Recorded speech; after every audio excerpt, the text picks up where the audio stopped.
All right, we are coming up on. No, I can't. Yep, did not turn the monitor down. Yep, so we're off to a wonderful start. We are coming up on 8 o'clock, and let's go ahead and settle in, get comfortable, and look to start a new book.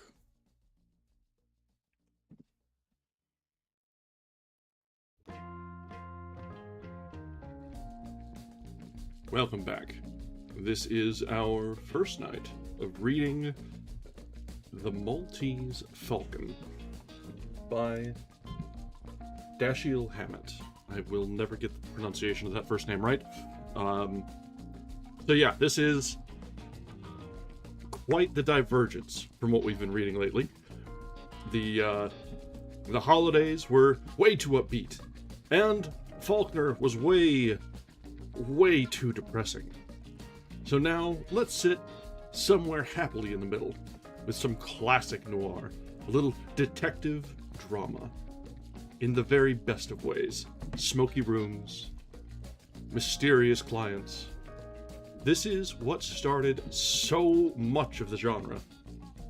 And so, let's see how it holds up. I'm thinking it's going to hold up really well. And I had to pull out something a little bit funky for this one's BGM. It only felt appropriate. A little bit of smooth jazz in the background to cover up the dastardly doings of Detective and Sundry. So, without too much further ado, I don't have a whole lot of experience with this one. I've seen other noir pieces, but I haven't actually read any of the source materials. So, I'm pretty excited for this, just like you are. So let's go ahead and get into it. We've got a lot of books. Actually, I'm not sure how long this one is. We'll see how we end up, how far along we get tonight. This might be a two-day read only or so. I'm not sure really how long this is to plan ahead, but we'll find out together. All right, let's go ahead and get shimmied over to the reading room. Can I have a treat? Yeah, that's right. We got filters up in here because noir demands black and white. YouTube, don't care. This might not do good on VODs, but you know what? This is right. Yeah, I'm here for it. All right, so let's begin with The Maltese Falcon. Chapter 1, Spade and Archer. Samuel Spade's jaw was long and bony, his chin a jutting V under the more flexible V of his mouth. His nostrils curved back to make another, smaller V. His yellow-gray eyes were horizontal. The V motif was picked up again by thickish brows rising outward from twin creases above a hooked nose, and his pale brown hair grew down from high, flat temples. In a point on his forehead, he looked rather pleasantly like a blonde Satan. He said to Effie Perrine, "Yes, sweetheart?" She was a lanky, sunburned girl, whose tan dress of thin woolen stuff clung to her with an effect of dampness. Her eyes were brown and playful in a shiny, boyish face.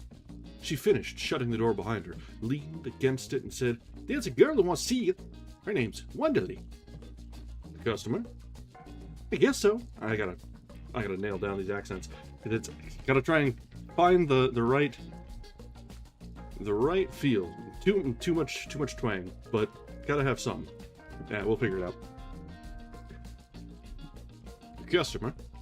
Nope, still not right. We'll just do it flat. "The customer?" "I guess so. You want to see her anyway. She's a knockout." "Shoe her in, darling," said Spade. "Shoe her in."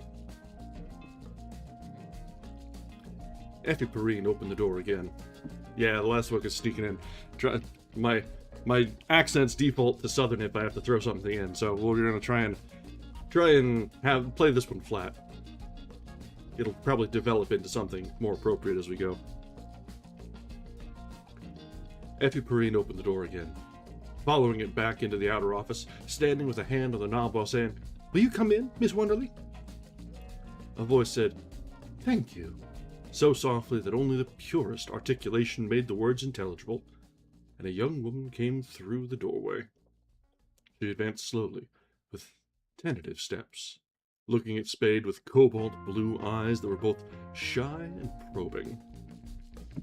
She was tall and pliantly slender, without angularity anywhere. Her body was erect and high-breasted, her legs long, her hands and feet narrow. She wore 2 shades of blue that had been selected because of her eyes. The hair curling from under her blue hat was darkly red, her full lips more brightly red. White teeth glistened in the crescent her timid smile made. Spade rose, bowing and indicating with a thick-fingered hand the oaken armchair beside his desk. He was quite 6 feet tall. The steep, rounded slope of his shoulders made his body seem almost conical, no broader than it was thick, and kept his freshly pressed gray coat from fitting well. Miss Wonderly murmured, "Thank you," softly, as before, and sat down on the edge of the chair's wooden seat.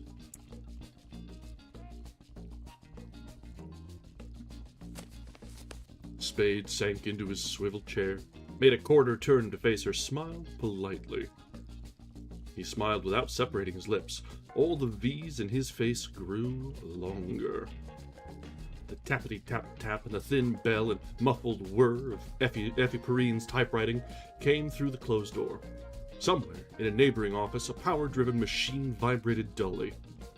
On Spade's desk, a limp cigarette smoldered in a brass tray filled with the remains of limp cigarettes.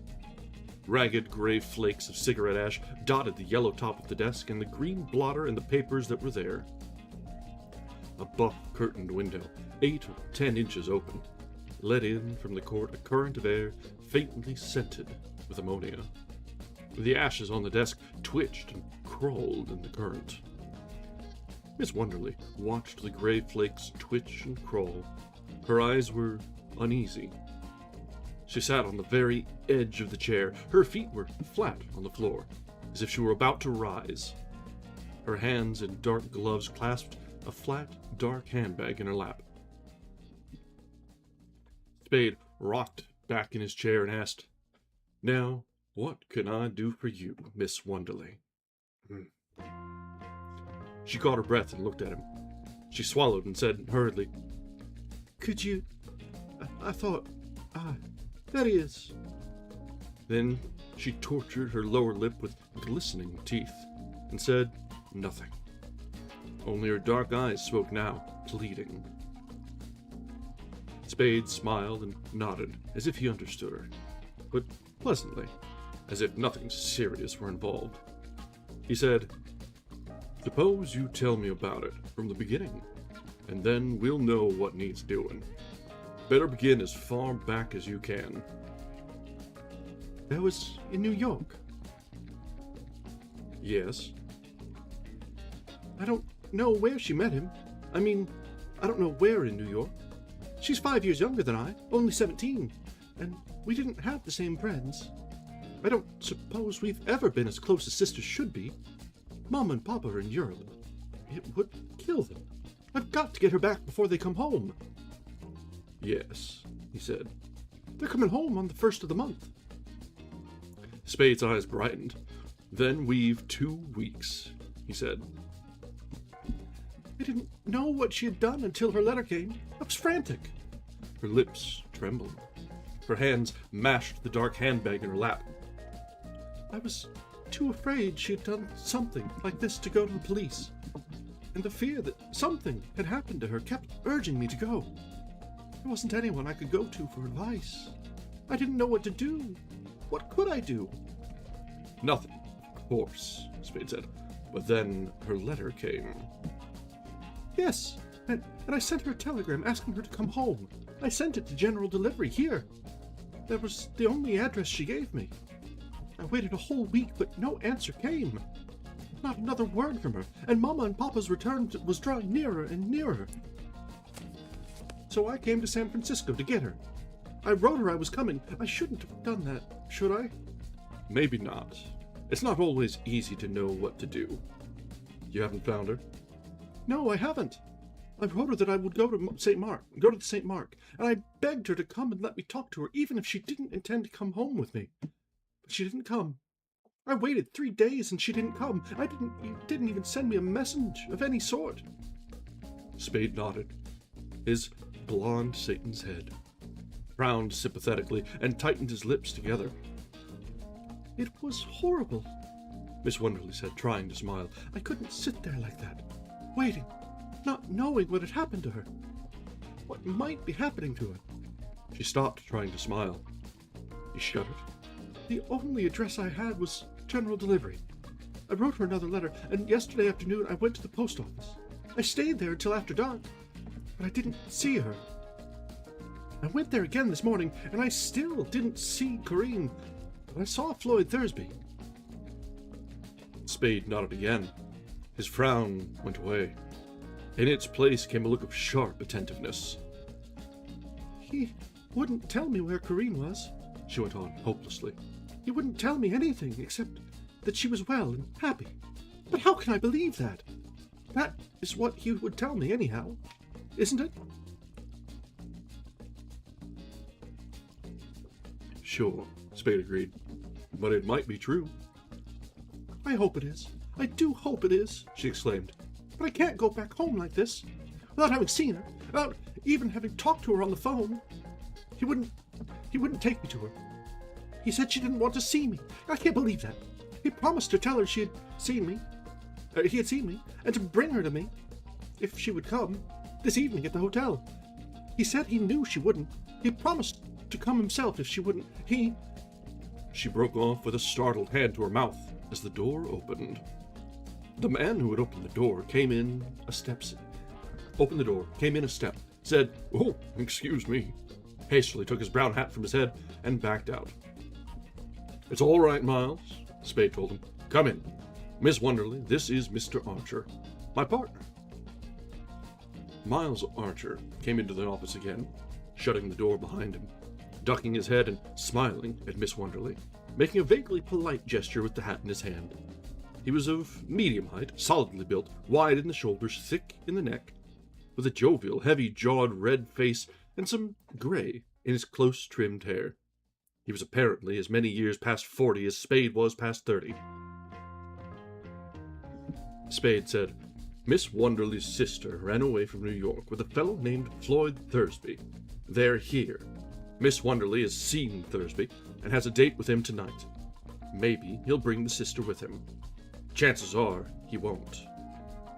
Miss Wonderly wants us to find the sister and get her away from him and back home." He looked at Miss Wonderly. "Right?" "Yes," she said indistinctly. The embarrassment that had gradually been driven away by Spade's ingratiating smiles and nods and assurances was pinkening her face again. She looked at the bag in her lap and picked nervously at it with a gloved finger. Spade winked at his partner. Miles Archer came forward to stand at the corner of the desk. While the girl looked at her bag, he looked at her. His little brown eyes ran their bold, appraising gaze from her lowered face to her feet and up to her face again. Then he looked at Spade and made a silent, whistling mouth of appreciation. Spade lifted 2 fingers from the arm of his chair in a brief warning gesture and said, "We shouldn't have any trouble with it. It's simply a matter of having a man at the hotel this evening to shadow him away when he leaves, and shadow him until he leads us to your sister. If she comes with him, and you persuade her to return with you, so much the better. Otherwise, if she doesn't want to leave him after we found her, well, we'll find a way of managing that." Archer said, "Yeah." His voice was heavy, coarse. Miss Wonderly looked up at Spade quickly, puckering her forehead between her eyebrows. "Oh, but you must be careful." Her voice shook a little, and her lips shaped the words with nervous jerkiness. "I'm deathly afraid of him, of what he might do. She's so young, and his bringing her here from New York is such serious—" Mightn't he do something to her? Spade smiled and patted the arms of his chair. Just leave that to us, he said. We'll know how to handle him. But mightn't he? She insisted. There's always a chance. Spade nodded judiciously. But you can trust us to take care of that. I do trust you, she said earnestly, but I want you to know that he's a dangerous man. I honestly don't think he'd stop at anything. I don't believe he'd hesitate to kill Corinne if he thought it would save him. Mightn't he do that? You didn't threaten him, did you? I told him that all I wanted was to get her home before Mama and Papa come, so they'd never know what she had done. I promised him I'd never say a word to them about it if he helped me. But if he didn't, Papa would certainly see that he was punished. I don't suppose he believed me altogether.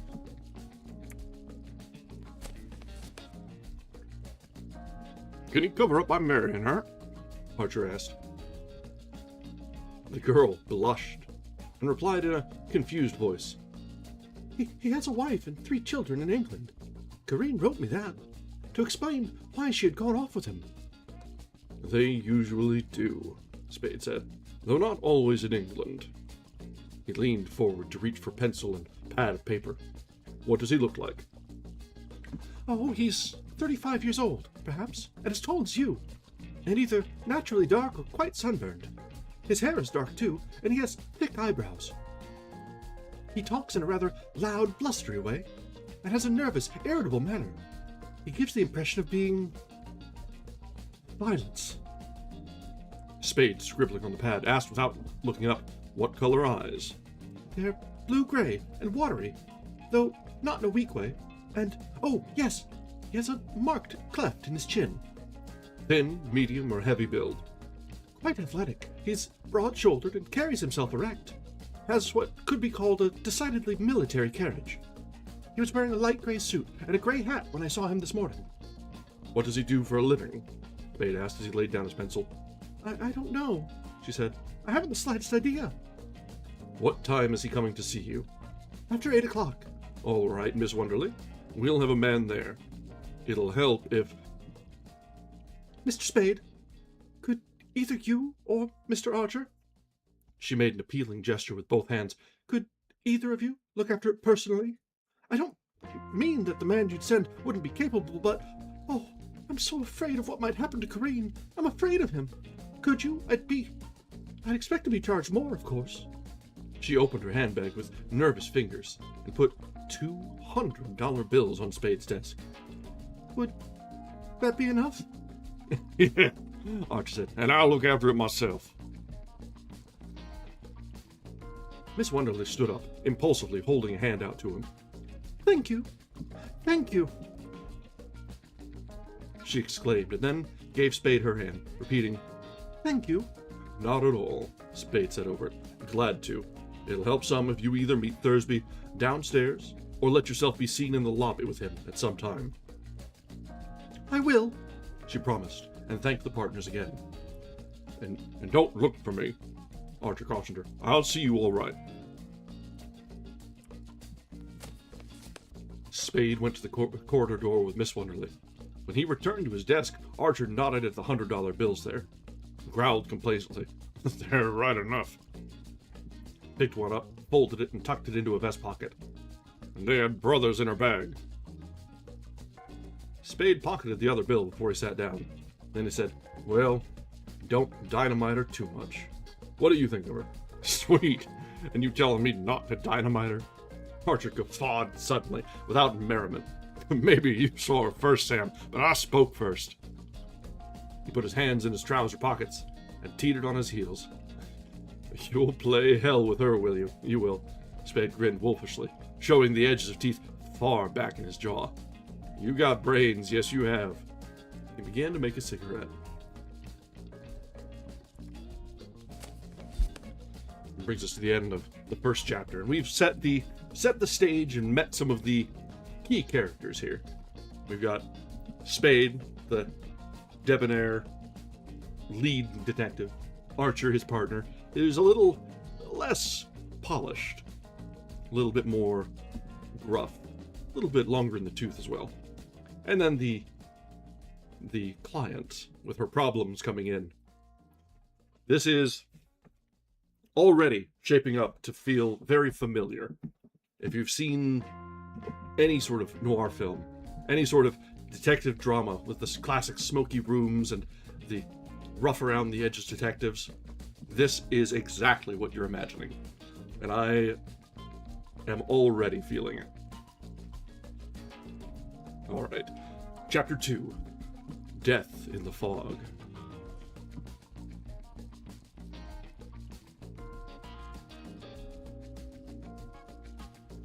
A telephone bell rang in darkness. When it had rung 3 times, bed springs creaked. Fingers fumbled on wood. Something small and hard thudded on a carpeted floor. The springs creaked again, and a man's voice said, "Hello? Yes, speaking. Dead? Yes. 15 minutes. Thanks." The switch clicked, and a white bowl hung on 3 gilded chains from the ceiling center, filled the room with light. Spade, barefooted in green and white checked pajamas, sat on the side of the bed. He scowled at the telephone on the table, while his hands took from beside it a packet of brown papers and a sack of Bull Durham tobacco. Cold, steamy air blew in through 2 open windows, bringing with it half a dozen times a minute the Alcatraz foghorn's dull moaning. A tinny alarm clock, insecurely mounted on a corner of Duke's celebrated Criminal Cases of America, face down on the table, held its hands at 5 minutes past 2. Spade's thick fingers made a cigarette with deliberate care, sifting a measured quantity of tan flakes down into curved paper, spreading the flakes so they lay equal at the ends with a slight depression in the middle. Thumbs rolling the paper's inner edge down and up onto the outer edge as forefingers pressed it over, thumbs and fingers sliding to the paper, the cylinder's ends to hold it even while tongue licked the flap.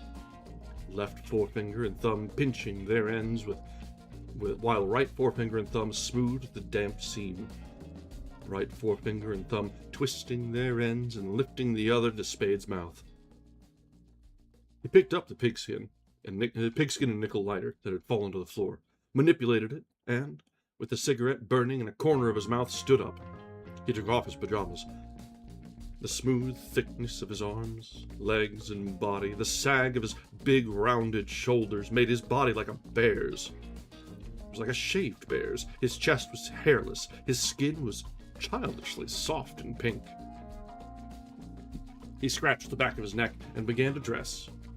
He put on a thin white union suit, gray socks, black garters, and dark brown shoes. Then, when he had fastened his shoes, he picked up the telephone, called Greystone 4500, and ordered a taxicab. He put on a green-striped white shirt, a soft white collar, a green necktie, the gray suit he had worn that day, a loose tweed overcoat, and a dark gray hat. The street doorbell rang as he stuffed tobacco, keys, and money into his pockets. Where Bush Street roofed Stockton before slipping downhill to Chinatown, Spade paid his fare and left the taxicab. San Francisco's night fog, thin, clammy, and penetrant, blurred the street. A few yards from where Spade had dismissed the taxicab, a small group of men stood looking up an alley. 2 women stood with a man on the other side of Bush Street, looking at the alley. There were faces and windows. Spade crossed the sidewalk between iron-railed hatchways that opened above bare, ugly stairs, went to the parapet, and, resting his hands on the damp coping, looked down into Stockton Street. An automobile popped out of the tunnel beneath him with a roaring swish, as if it had been blown out, and ran away.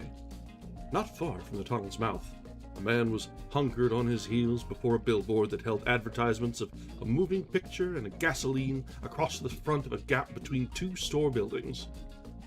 The hunkered man's head was bent almost to the sidewalk so he could look onto the billboard. A hand flat on the paving, a hand clenched on the billboard's green frame, held him in this grotesque position. 2 other men stood awkwardly together at one end of the billboard, peeping through the few inches of space between it and the building at the end. The building at the other end had a blank gray sidewall that looked down on the lot behind the billboard. Lights flickered on the sidewall, and the shadows of men moving among lights. Spade turned from the parapet and walked up Bush Street to the alley where men were grouped. A uniformed policeman, chewing gum under an enameled sign that said Burritt Street, in white, against dark blue, put out an arm and asked, "What do you want here?" "I'm Sam Spade. Tom Polhouse phoned me." "Sure you are." The policeman's arm went down. "I didn't know you at first." "Well, they're back there." He jerked a thumb over his shoulder. "Bad business." "Bad enough," Spade agreed, and went up the alley.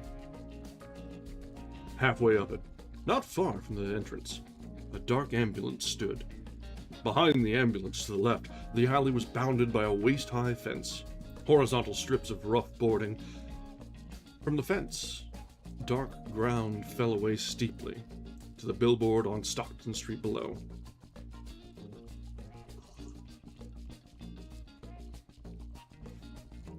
A 10-foot length of the fence's top rail had been torn from a post at one end and hung dangling from the other. 15 feet down the slope, a flat boulder stuck out. In the notch between boulder and slope, Miles Archer lay on his back. 2 men stood over him. One of them held the beam of an electric torch on the dead man. Other men with lights moved up and down the slope.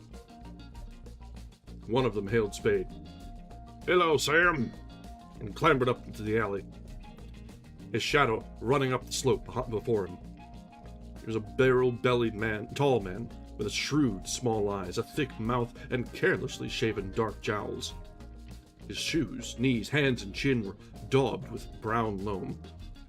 "I figured you want to see it before we took him away," he said as he stepped over the broken fence. "Thanks, Tom," Spade said. "What happened?" He put an elbow on a fence post and looked down at the men below, nodding to those who nodded to him. Tom Polhouse poked his own left breast with a dirty finger. "Got him right through the pump with this." He took a fat revolver from his coat pocket and held it out to Spade. Mud inlaid the depressions in the revolver's surface. "Webley. English, ain't it?" Spade took his elbow from the fence post and leaned down to look at the weapon, but he did not touch it. "Yes," he said. "Webley Fosbury automatic revolver. That's it. 38? 8 shot? They don't make them anymore." "How many gone out of it?" "1 pill." Tom poked his breast again.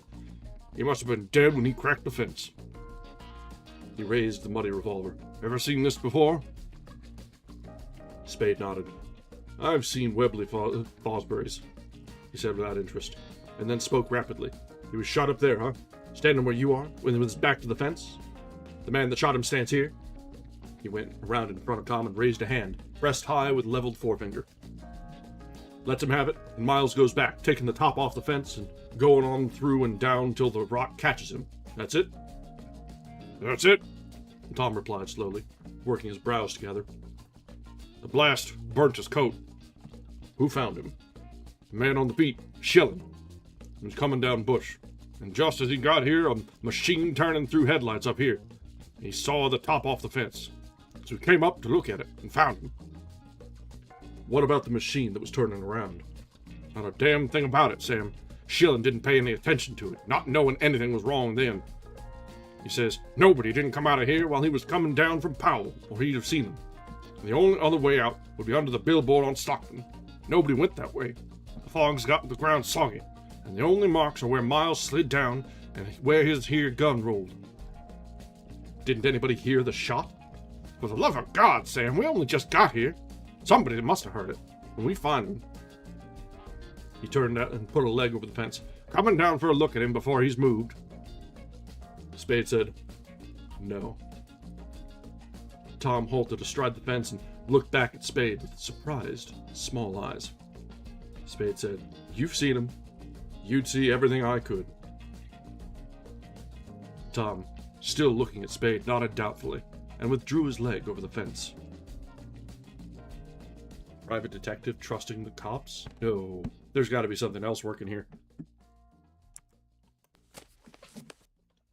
Who's talking here? His gun was tucked away on his hip, he said. It hadn't been fired. His overcoat was buttoned. There's $160-some in his clothes. Was it working, Sam? Spade, after a moment's hesitation, nodded.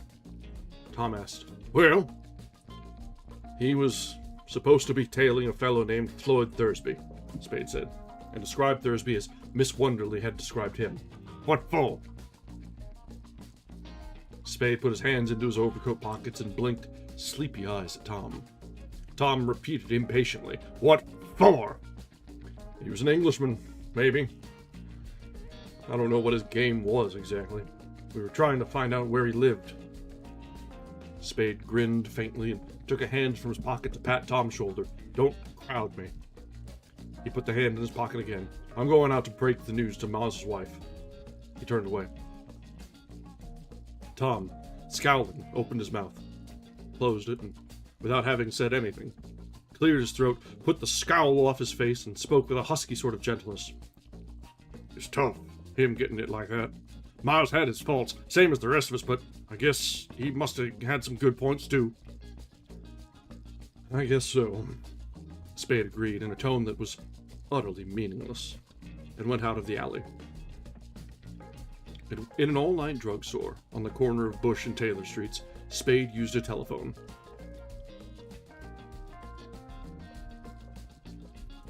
Precious, he said into it a little while after he had given a number. Miles has been shot. Yes, he's dead. Now, don't get excited. Yes, you'll have to break it to Eva. No, I'm damned if I will. You've got to do it. That's a good girl. Keep her away from the office. Tell her I'll see her sometime. Yes, but don't tie me up to anything. That's the stuff. You're an angel. Bye.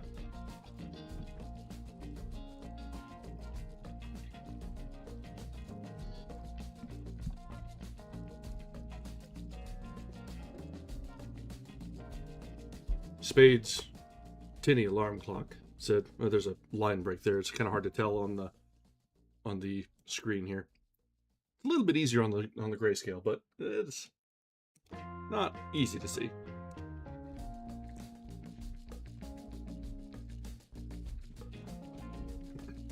Spade's tinny alarm clock said 3:40, and he turned on the light in the suspended bowl again. He dropped his hat and overcoat on the bed and went into his kitchen, returning to the bedroom with a wine glass and a tall bottle of Bacardi. He poured a drink and drank it standing. He put bottle and glass on the table, sat on the side of the bed facing them, and rolled a cigarette. He had drunk his third glass of Bacardi and was lighting his fifth cigarette when the street doorbell rang. The hands of the alarm clock registered 4:30. I guess I should have had some rum on hand for this. Ah, well.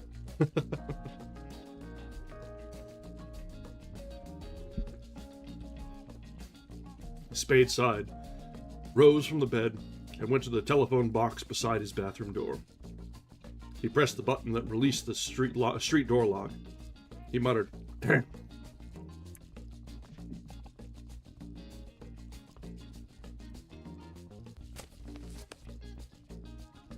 Yeah, I never really keep rum around. I do a lot more straight stuff, and rum is better in mixes, so it is what it is.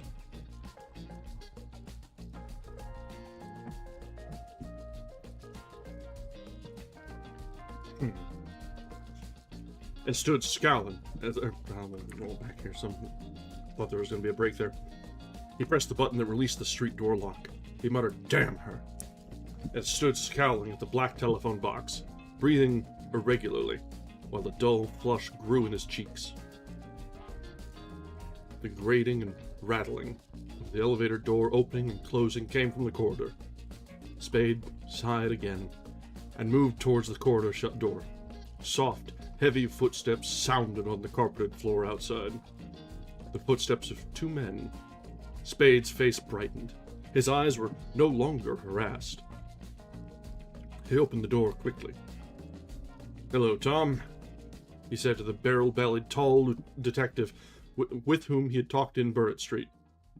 And, "Hello, Lieutenant," to the man beside Tom. "Come in."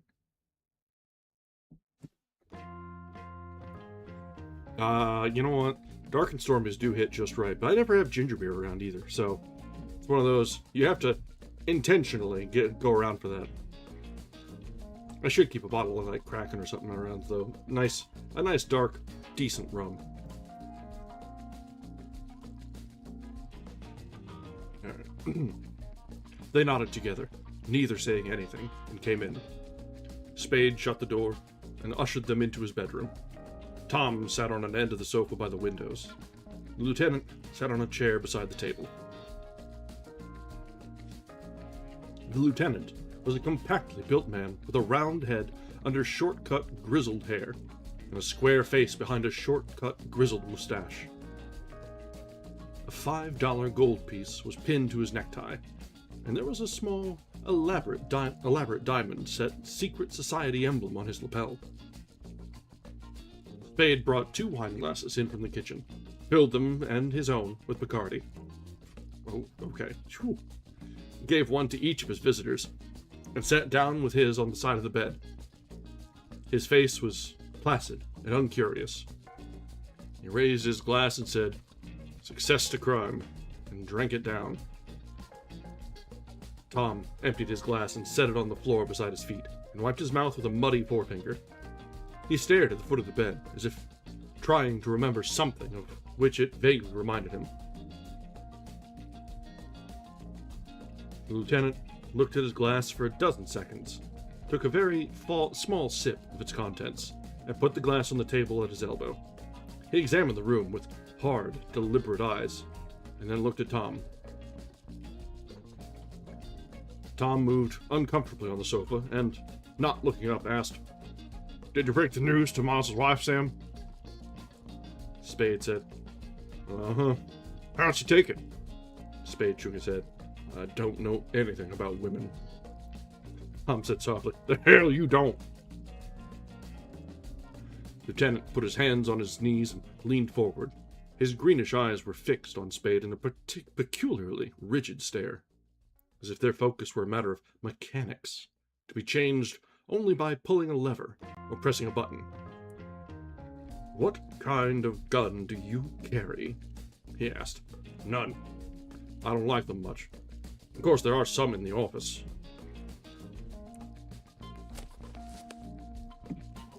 "I'd like to see one of them," the lieutenant said. "You don't happen to have one here?" "No. You sure of that?" "Look around." So, with this, that took me as a surprise there, because they filled a wine glass with rum. Sam, I get. Just shooting it back and dropping it, because he just lost his partner. I get that. Tom, I get. He's a man on the street. He's on the ground. He's ready for this. He's interacting with Sam Watt. But man, to just shoot it like that from a wine glass, so presumably it's a lot of rum. Yeesh.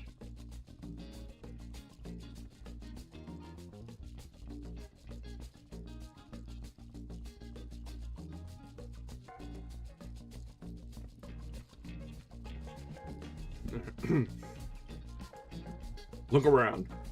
Spade smiled and waved his empty glass a little. Turn the dump upside down if you want. I won't squawk. If you've got a search warrant. Tom protested. "Ah, hell, Sam!" Spade set the glass on the table and stood up, facing the lieutenant. "What do you want, Dundee?" he asked in a voice hard and cold as his eyes. Lieutenant Dundee's eyes had moved to maintain their focus on Spade's. Only his eyes had moved. Tom shifted his weight on the sofa again, blew a deep breath out through his nose, and growled plaintively, "We're not wanting to make any trouble, Sam." Spade, ignoring Tom, said to Dundee, "Well, what do you want?" "Talk turkey. Who in hell do you think you are, coming in here trying to rope me?" "All right," Dundee said in his chest. sit down and listen." "I'll sit or stand as I damn please," said Spade, not moving. "For Christ's sake, be reasonable," Tom begged. "What's the use of us having a row? If you want us to know why we didn't talk turkey, it's because when I asked you who this Thursby was, you as good as told me it was none of my business. You can't treat us that way, Sam. It ain't right, and it won't get you anywheres. We got our work to do." Lieutenant Dundee jumped up, stood close to Spade, and thrust his square face up at the tallest man. "I've warned you, your foot was going to slip one of these days," he said. Spade made a depreciative mouth, raising his eyebrows. "Everybody's foot slips sometime," he replied with derisive mildness. "And this is yours." Spade smiled and shook his head. "No, I'll do nicely, thank you." He stopped smiling. His upper lip, on the left side, twitched over his eye tooth. His eyes became narrow and sultry. His voice came out deep as the lieutenant's. "I don't like this. What are you sucking around for? Tell me, or get out and let me go to bed." "Who's Thursby?" Dundee demanded. "I told Tom what I knew about him." "You told Tom damn little." "I knew damn little." "Why were you tailing him?" "I wasn't. Miles was. For the swell reason that we had a client who was paying good United States money to have him tailed." "Who's the client?" Placidity came back to Spade's face and voice. He said reprovingly, "You know I can't tell you that until I've talked it over with the client." "You'll tell it to me or you'll tell it in court," Dundee said hotly. "This is murder, and don't you forget it." "Maybe. And here's something for you not to forget, sweetheart. I'll tell it or not, as I damn please. It's a long while since I burst out crying because policemen didn't like me." Tom left the sofa and sat on the foot of the bed. His carelessly shaven, mud-smeared face was tired and lined. "Be reasonable, Sam," he pleaded. "Give us a chance. How can we turn up anything on Miles' killing if you won't give us what you got?" "You needn't get a headache over that," Spade told him. "I'll bury my dead." Lieutenant Dundee sat down and put his hands on his knees again. His eyes were warm green discs. "I thought you would," he said. He smiled with grim content. "That's just exactly why we came to see you, isn't it, Tom?" Tom groaned, but said nothing articulate. Spade watched Dundee warily. "That's just exactly what I said to Tom," the lieutenant went on. "I said, 'Tom, I've got a hunch that Sam Spade's a man to keep the family troubles in the family.' That's just what I said to him." The wariness went out of Spade's eyes. He made his eyes dull with boredom. He turned his face around to Tom and asked with great carelessness, "What's itching your boyfriend now?" Dundee jumped up and tapped Spade's chest with the ends of his two bent fingers. "Just this," he said, taking pains to make each word distinct, emphasizing them with his tapping finger ends. "Thursby was shot down in front of his hotel just 35 minutes after you left Burrett Street." Spade spoke, taking equal pains with his words. "Keep your goddamn paws off me." Dundee withdrew the tapping fingers, but there was no change in his voice. "Tom says you were in too much of a hurry to even stop for a look at your partner." Tom growled apologetically. "Well, damn it, Sam, you did run off like that." "And you didn't go to Archer's house to tell his wife," the lieutenant said. "We called up, and that girl in your office was there. She said you sent her." Spade nodded. His face was stupid in its calmness. Lieutenant Dundee raised his two bent fingers toward Spade's chest, quickly lowered them, and said, "I give you 10 minutes to get to a phone and do your talking to the girl. I give you 10 minutes to get to Thursby's joint, Geary, near Leavenworth. You could do it, easy in that time, or 15 at the most. and that gives you 10 or 15 minutes of waiting before he showed up. I knew where he lived, Spade asked, and I knew he hadn't gone straight home from killing Miles. You knew what you knew, Dundee replied stubbornly. What time did you get home? 20 minutes to 4. I walked around thinking things over. Lieutenant wagged his round head up and down. We knew you weren't home at 3:30. We tried to get you on the phone. Where'd you do your walking? Out Bush Street, away and back. Did you see anybody? No witnesses, Spade said, and laughed pleasantly. Sit down, Dundee. You haven't finished your drink.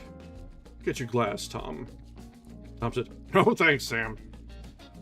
Dundee sat down, but paid no attention to his glass of rum. Spade filled his own glass, drank, set the empty glass on the table, and returned to his bedside seat. I know where I stand now, he said, looking with friendly eyes from one of the police detectives to the other. I'm sorry I got up on my hind legs, but you birds coming in and trying to put the work on me made me nervous. Having Miles knocked off bothered me. And then you birds cracking Foxy. That's all right now. That's all right now, though. Now that I know what you're up to. Tom said, forget it. Lieutenant said nothing. Spade asked, Thursby die? While the lieutenant hesitated, Tom said, yes. Then the lieutenant said angrily, and you might just as well know it, if you don't, that he died before he could tell anybody anything. Spade was rolling a cigarette. He asked, not looking up, what do you mean by that? You think I did know it?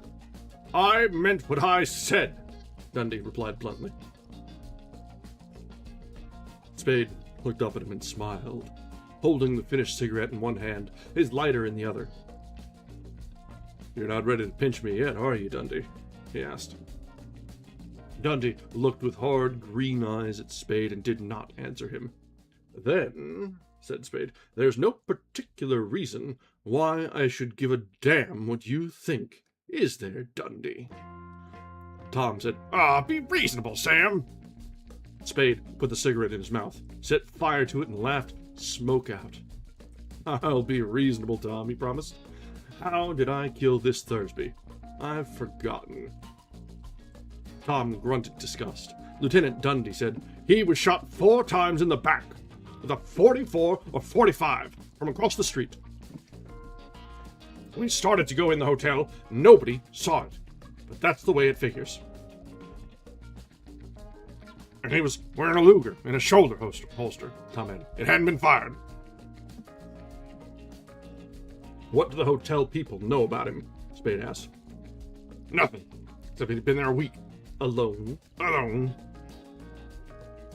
What did you find on him, or in his room? Dundee drew his lips in and asked, What do you think we find? Spade made a careless circle with his limp cigarette. Something to tell you who he was, what his story was. Did you? We thought you could tell us that. Spade looked at the lieutenant with yellow-gray eyes that held an almost exaggerated amount of candor.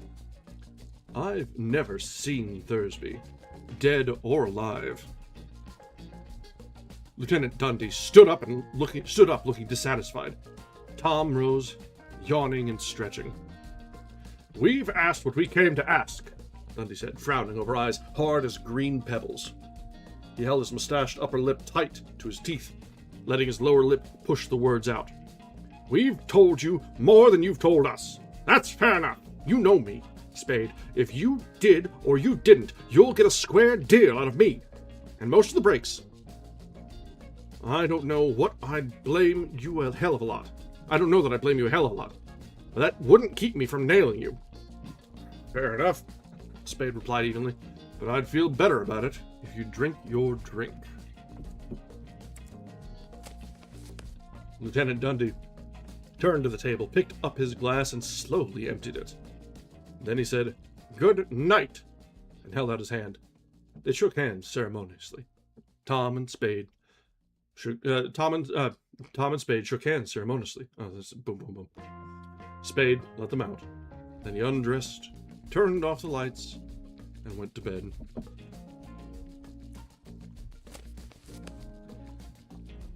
I don't think this is really broken into multiple chapters, is it? Let's see how part of the next one is. Just so we have a feel for how much further we have till the next break. So... yeah, that's not too bad. Let's try and get one more chapter in before we take a break. But so, this has already taken a bit of a turn. I'm not familiar with the story here, but losing the partner in the beginning is a bit of a trope, but also I kind of expected him to be around for a while.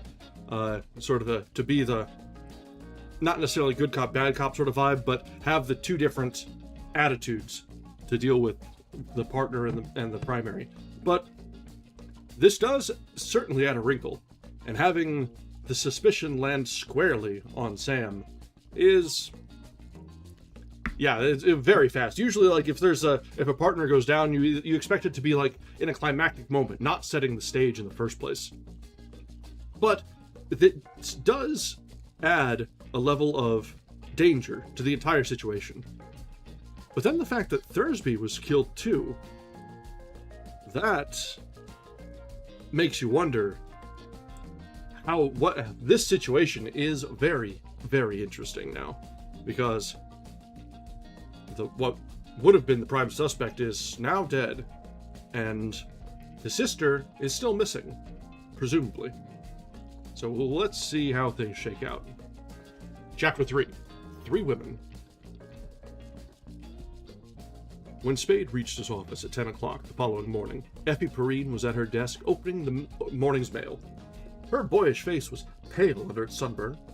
She put down the handful of envelopes and the brass paper knife she held and said, "She's in there." Her voice was low and warning. "I asked you to keep her away," Spade complained. He too kept his voice low. Effie Perrine's brown eyes opened wide, and her voice was irritable as his. "Yes, but you didn't tell me how."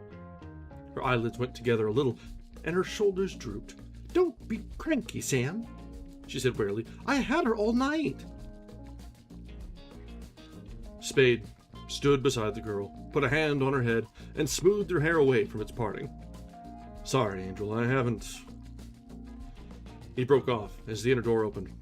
"Hello, Eva," he said to the woman who had opened it. "Oh, Sam," she said. She was a blonde woman, of a few more years than 30. Her facial prettiness was perhaps 5 years past its best moment. Her body, for all its sturdiness, was finely modeled and exquisite. She wore black clothes from hat to shoes. They had, as morning, an impromptu air. Having spoken, she stepped back from the door and stood waiting for Spade. He took his hand from Effie Perrine's head and entered the inner office, shutting the door. Eva came quickly to him, raising her sad face for his kiss. Her arms were around him before his held her. When they had kissed, he made a little movement, as if to release her, but she pressed her face to his chest and began sobbing. "Excuse me, what?"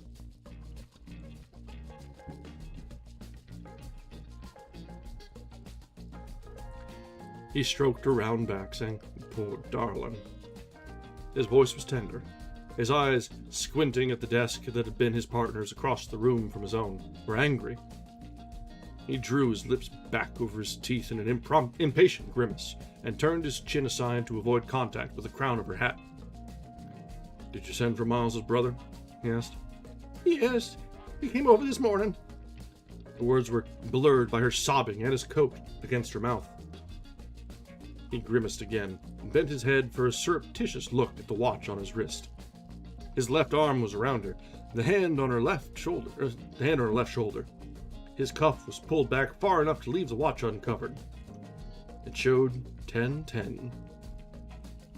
The woman stirred in his arms and raised her face again. Her blue eyes were wet, round, and white-ringed. Her mouth was moist. Oh, Sam, she moaned. Did you kill him? Spade stared at her with bulging eyes. His bony jaw fell down. He took his arms from her and stepped back out of her arms. He scowled at her and cleared his throat.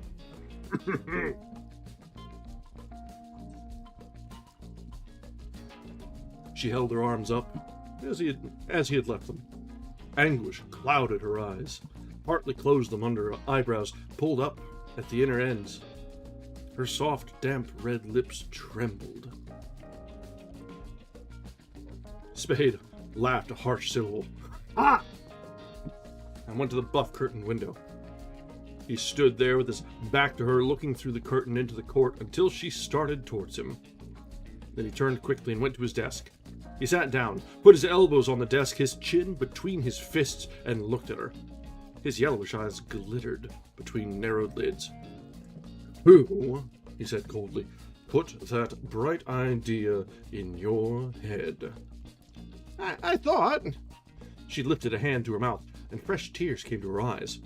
She came to stand beside the desk, moving with easy, sure-footed grace in black slippers, whose smallness and heel height were extreme. Be kind to me, Sam, she said humbly. He laughed at her, his eyes still glittering. You killed my husband, Sam. Be kind to me. He clapped his palms together and said, "Jesus Christ!" She began to cry audibly, holding a white handkerchief to her face. He got up and stood close behind her. He put his arms around her. He kissed her neck between ear and coat collar. He said, "Now, Eva, don't." His face was expressionless. When she had stopped crying, he put his mouth to her ear and murmured, "You shouldn't have come here today, precious. It wasn't wise. You can't stay. You ought to be home." She turned around in his arms to face him and asked, "You'll come tonight?" He shook his head gently. "Not tonight." "Soon?" "Yes." "How soon?" "As soon as I can." He kissed her mouth, led her to the door, opened it, and said, "Goodbye, Eva."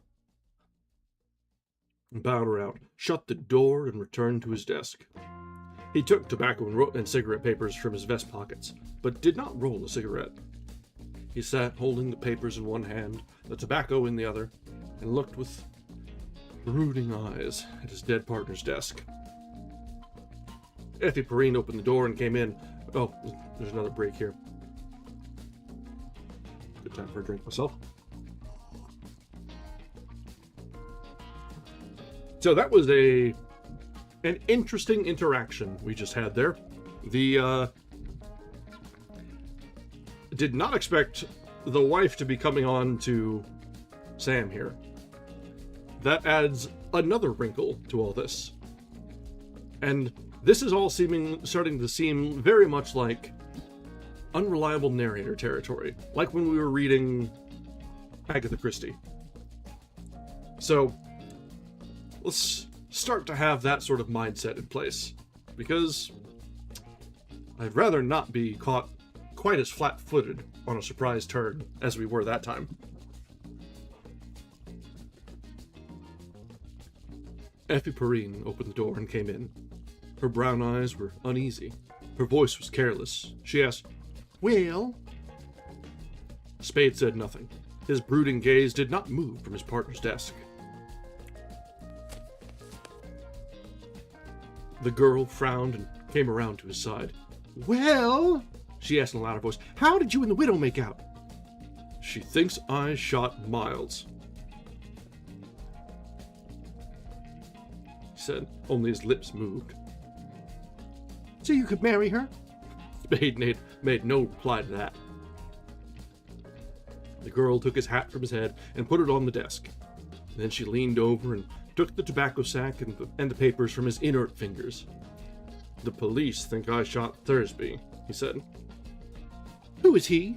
she asked, separating a cigarette paper from the packet, sifting tobacco into it. "Who do you think I shot?" he asked. When she ignored the question, he said, "Thursby's the guy that Miles was supposed to be tailing for the Wonderly girl."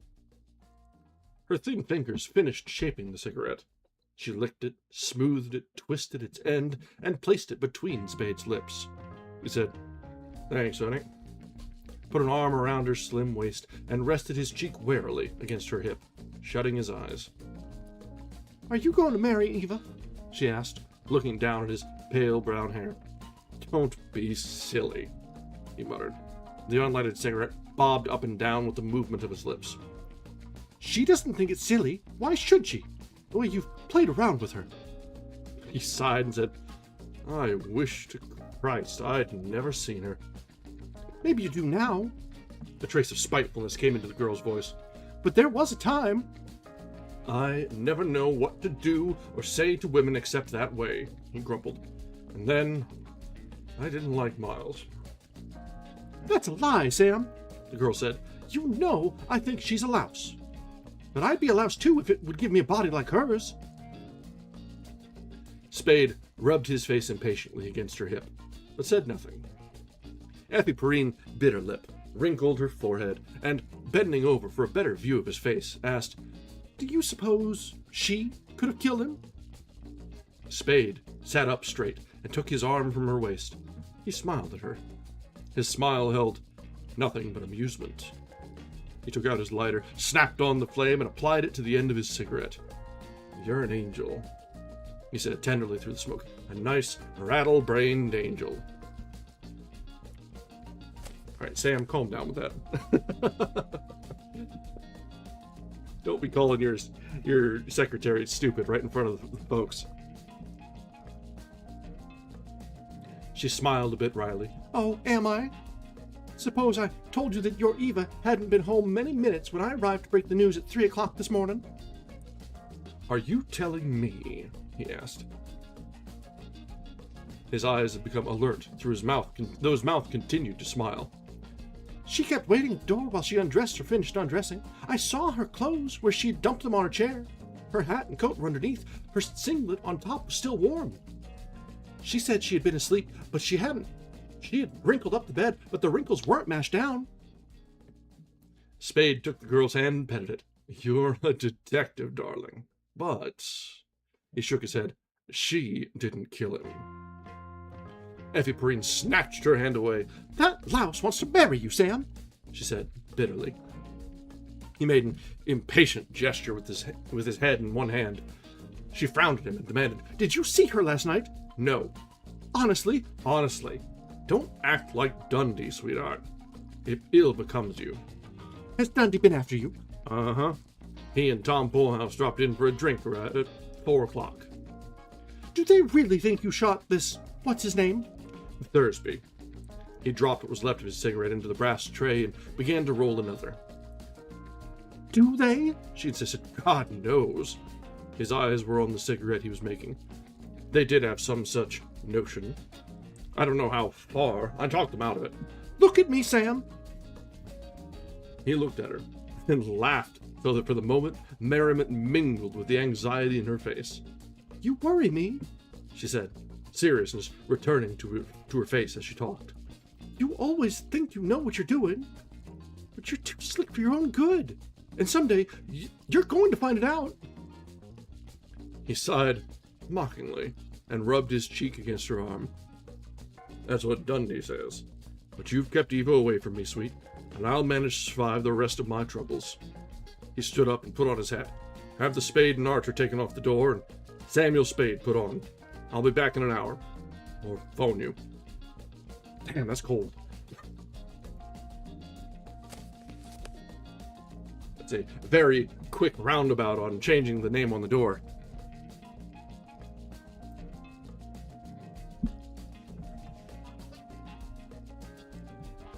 Spade went through St. Mark's long, purplish lobby to the door and asked a red-haired dandy whether Miss Wonderly was in. The red-haired dandy turned away and then back, shaking his head. "She checked out this morning, Mr. Spade." "Thanks." Spade walked past the desk to an alcove off the lobby where a plump, young, middle-aged man in dark clothes sat at a flat-topped mahogany desk. On the edge of the desk facing the lobby was a triangular prism of mahogany and brass inscribed Mr. Freed. The plump man got up and came around the desk, holding out his hand. I was awfully sorry to hear about Archer, Spade, he said in the tone of one trained to sympathize readily without intrusiveness. I've just seen it in the call. He was in here last night, you know. Thanks, Freed. Were you talking to him? No, he was sitting in the lobby when I came in early this evening. I didn't stop. I thought he was probably working, and I know you fellows like to be left alone when you're busy. Did that have anything to do with his... I don't think so. We don't know yet. Anyway, we won't mix the house up in it if it can be helped. Thanks. That's all right. Can you give me some dope on an ex-guest, and then forget that I asked for it? Surely. A Miss Wonderly checked out this morning. I'd like to know the details. Come along, Freed said, and we'll see what we can learn. Spade stood still, shaking his head. I don't want a show in it. Freed nodded and went out of the alcove. In the lobby, he halted suddenly and came back to Spade. Harriman was the house detective on duty last night, he said. He's sure to have seen Archer. Shall I caution him not to mention it? Spade looked at Freed from the corners of his eyes. Better not.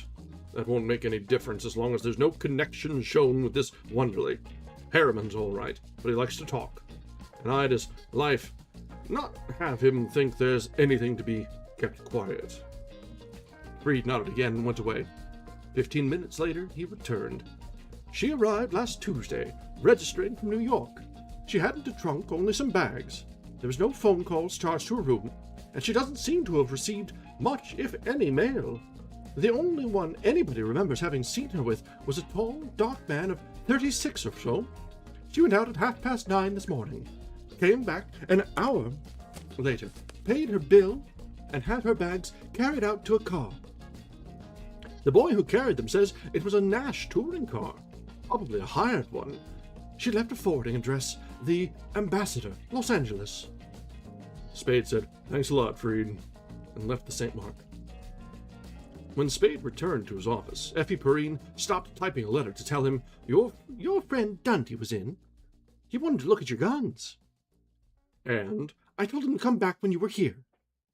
Good girl. If he comes back again, let him look at him. And Miss Wonderly called up. It's about time. What did she say? She wants to see you. The girl picked up a slip of paper from her desk and read the memorandum penciled on it. She's at the Coronet on California Street, apartment 1001. You're to ask for Miss LeBlanc. Spade said, "Give me," and held out his hand. When she had given him the memorandum, he took out his lighter, snapped on the flame, and set it to the slip of paper. Held the paper under until all but one corner was curling black ash, dropped it on the linoleum floor, and mashed it under his shoe sole. The girl watched him with disapproving eyes. He grinned at her. "That's just the way it is, dear," and went out again. All right, there have already been twists and turns, more than I've been expecting, and we're only 3 chapters in. So, let's go ahead and take a short break, stretch our legs, top up our drinks. I don't know about you, mine's running a little dry now.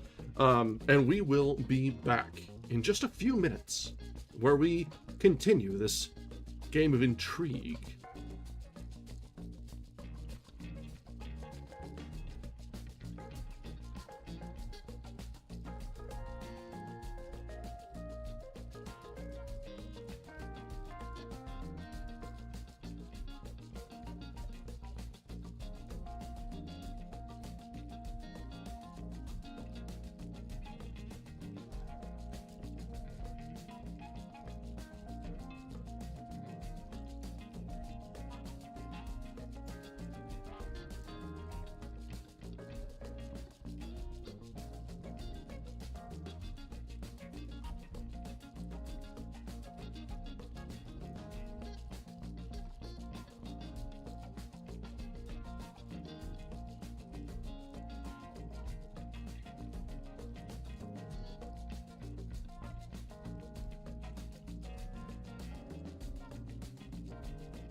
Alright, we are back. And back in black and white. This filter is growing on me. I'm rather liking how this is shaping out with the mood that we're trying to set for this piece. So, we've seen the introduction and departure of several key characters already. We've got Sam Spade, the hard-boiled detective. His partner, who has come and gone already. Archer, Miles Archer. Archer's wife, who seems to have aspersions toward Spade. The assistant, who also seems to have certain ideas toward Spade.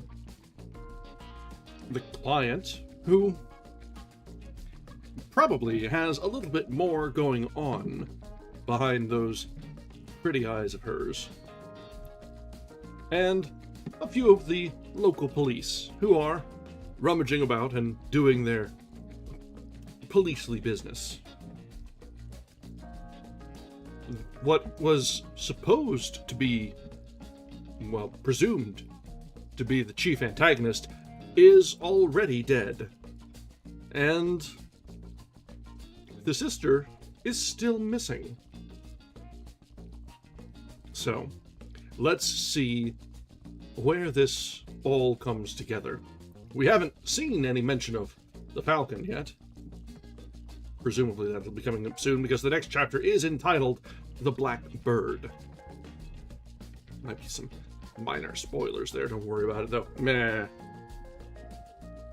So, let's see how much more tangled this knot is going to become before it starts to unravel. We have a lot more book than I thought for this too, remaining. We're, after the first hour, only about 15% of the way through or so. And probably closer to 10 if you consider the first few pages are title and dedication and table of contents and such. So this one, we've got some, this has got some legs to it. We'll probably be reading this for about a week, and I'm here for it. Alright, so let's resume now from Chapter 4, The Black Bird.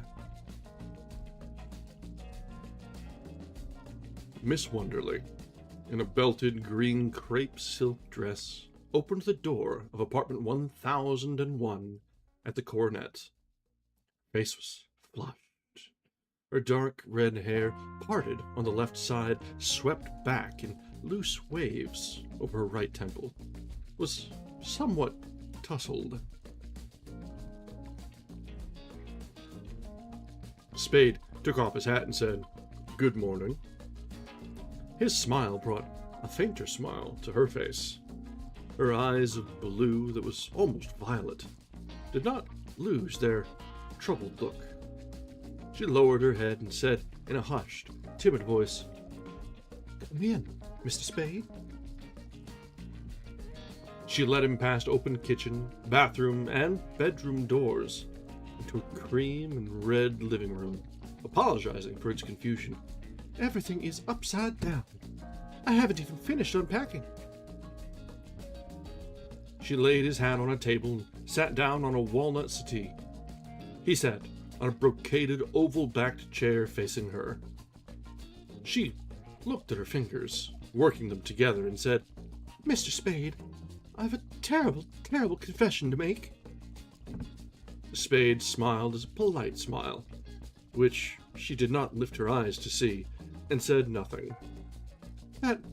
That story I told you yesterday was all a story," she stammered, and looked up at him now with miserable, frightened eyes. "Oh, that," Spade said lightly. "We didn't exactly believe your story." Then perplexity was added to the misery and fright in her eyes. "We believed your $200. You mean? She seemed to not know what he meant. "I mean that you paid us more than if you'd been telling the truth," he explained blandly, "and enough more to make it all right." Her eyes suddenly lighted up. She lifted herself a few inches from the settee, settled down again, smoothed her skirt, leaned forward, and spoke eagerly. And even now you'd be willing to... Spade stopped her with a palm-up motion of one hand. The upper part of his face frowned. The lower part smiled. "That depends," he said. "The hell of it is, miss, is your name Wonderly or LeBlanc?" She blushed and murmured, It's really O'Shaughnessy. Bridget O'Shaughnessy. And that explains the red hair. "The hell of it is, Miss O'Shaughnessy, that a couple of murders," she winced, "coming together like this get everybody stirred up. Make the police think they can go to the limit. Make everybody hard to handle and expensive. It's not." He stopped talking because she had stopped listening and was waiting for him to finish. Mr. Spade, tell me the truth. Her voice quivered, on the verge of hysteria. Her face had become haggard, around desperate eyes. Am I to blame for last night? Spade shook his head. "Not unless there are things I don't know about," he said. "You warned us that Thursby was dangerous. Of course, you lied to us about your sister and all, but that doesn't count. We didn't believe you." He shrugged his sloping shoulders. "I wouldn't say it was your fault," she said. Thank you. Very softly, and then moved her head from side to side. But I'll always blame myself. She put a hand to her throat. Mr. Archer was so alive yesterday afternoon, so solid and hearty and... "Stop it," Spade commanded. He knew what he was doing. They're the chances we take. Was he married? Yes, with 10,000 insurance, no children, and a wife who didn't like him. Oh, please don't, she whispered. Spade shrugged again. That's the way it was. He glanced at his watch and moved from his chair to the settee beside her. There's no time for worrying about that now. His voice was pleasant, but firm. Out there, a flock of policemen and assistant district attorneys and reporters are running around with their noses to the ground. What do you want to do? I want you to save me from it all, she replied in a thin, tremulous voice. She put a timid hand on his sleeve. Mr. Spade, did they know about me? Not yet. I wanted to see you first. What would they think if they knew about the way I came to you with those lies? It would make them suspicious. That's why I've been stalling them until I could see you.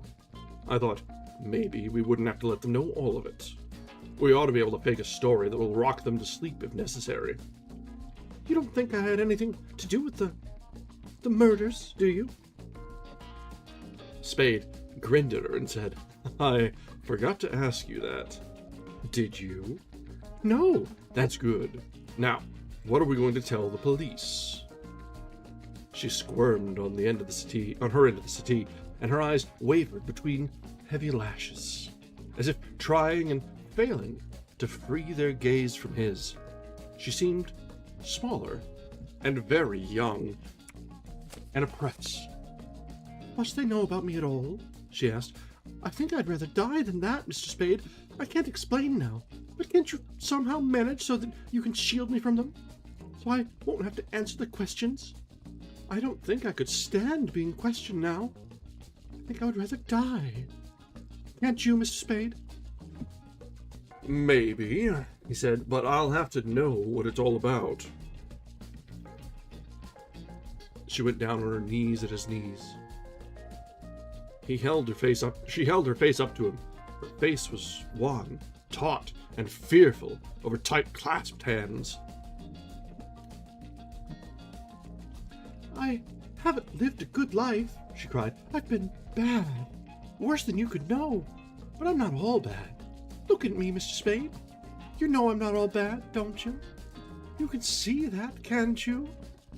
Then can't you trust me a little? Oh, I'm so alone and afraid. and I've got nobody to help me if you won't help me. I know I've no right to ask you to trust me if I won't trust you, but I do trust you. I can't tell you. I can't tell you now. Later I will, when I can. I'm afraid, Mr. Spade. I'm afraid of trusting you. I don't mean that. I do trust you, but I trusted Floyd, and I have nobody else. Nobody else, Mr. Spade. You can help me. You said you can help me. If I hadn't believed you could save me, I would have run away today instead of sending for you. If I thought anybody else could save me, would I be down on my knees like this? I know this isn't fair of me, but be generous, Mr. Spade. Don't ask me to be fair. You're strong. You're resourceful. You're brave. You can spare me some of that strength and resourcefulness and courage, surely. Help me, Mr. Spade. Help me. Because I need help so badly. And because if you don't, where will I find anyone who can, no matter how willing? Help me. I have no right to ask you to help me blindly, but I do ask you. Be generous, Mr. Spade. You can help me. Help me. Spade, who had held his breath through much of this speech, now emptied his lungs with a long, sighing exhalation between pursed lips, and said, "You won't need much of anybody's help. You're good. You're very good. It's chiefly your eyes, I think, and that throb you get into your voice when you say things like, 'Be generous, Mr. Spade.'" She jumped up on her feet, her face crimsoned painfully, but she held her head erect, and she looked Spade straight in the eyes. "I deserve that," she said. "I deserve it, but, oh, I did want your help so much. I do want it, and I need it so much. And the lie was in the way I said it, and not at all in what I said." She turned away, no longer holding herself erect. "It's my own fault that you can't believe me now." Spade's face reddened, and he looked down at the floor, muttering, "Now you are dangerous." Bridget O'Shaughnessy went to the table and picked up his hat. She came back and stood in front of him, holding the hat, not offering it to him, but holding it for him to take if he wished. Her face was white and thin. Spade looked at his hat, and said, "What happened last night?"